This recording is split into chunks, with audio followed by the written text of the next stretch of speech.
हमारे चैनल पे जितने भी लेटेस्ट वीडियो अपलोड होते हैं उसकी इन्फॉर्मेशन सबसे पहले पाने के लिए हमारे इस यूट्यूब चैनल को सब्सक्राइब करना बिल्कुल भी मत भूलिए और इस बेल के आइकन यानी कि इस घंटे के आइकन पे प्रेस करना बिल्कुल भी मत भूलिए। अगर आप ऐसा करते हैं तो हमारे जितने भी लेटेस्ट वीडियो अपलोड होते हैं उसकी इन्फॉर्मेशन सबसे पहले और फ्री में पा सकते हैं।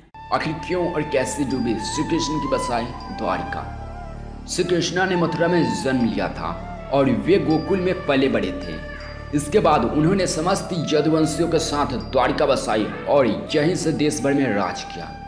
परंतु आखिर ऐसा क्या हुआ कि महाभारत युद्ध के 36 वर्ष पश्चात पूरी द्वारिका समुद्र में डूब गई तथा द्वारिका डूबने से पूर्व यदुवंशियों के साथ साथ श्री कृष्ण भी मारे गए। दंत कथाओं के अनुसार समस्त यदुवंशियों की मृत्यु और द्वारिका डूबने के पीछे दो कारण थे, जिनमें पहला कारण था गांधारी द्वारा श्री कृष्ण को दिया शाप।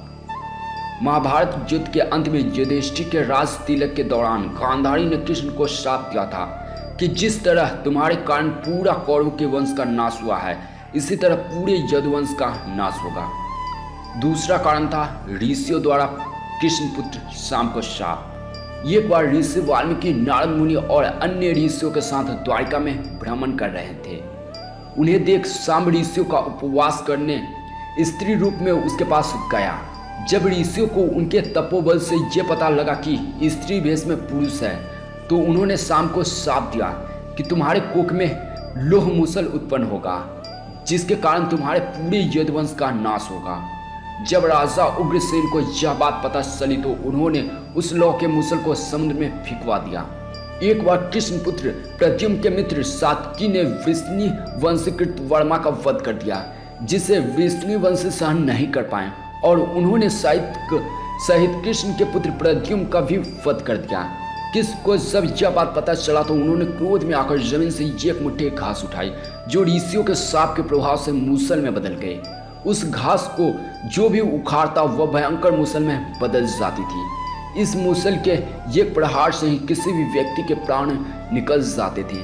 इस तरह यदुवंश और अंधक भोज सीनी और वृष्णि वंश के साथ भयंकर युद्ध हुआ और इन सभी वंशों का नाश हो गया। इसके बाद वन में श्री कृष्ण का भी वध एक जरा नाम के शिकारी ने कृष्ण को मृग समझ किया और बलराम ने ध्यान में लीन होकर अपने प्राण त्याग गए। इसी के साथ द्वारिका नगरी भी समुद्र में डूब गए। पुराणों के अनुसार द्वारिका धरती का हिस्सा नहीं थी। एक कृष्ण भगवान ने समुद्र से उधार मांगी थी, जो उनके धरती से जाते ही फिर से समुद्र में समा गई।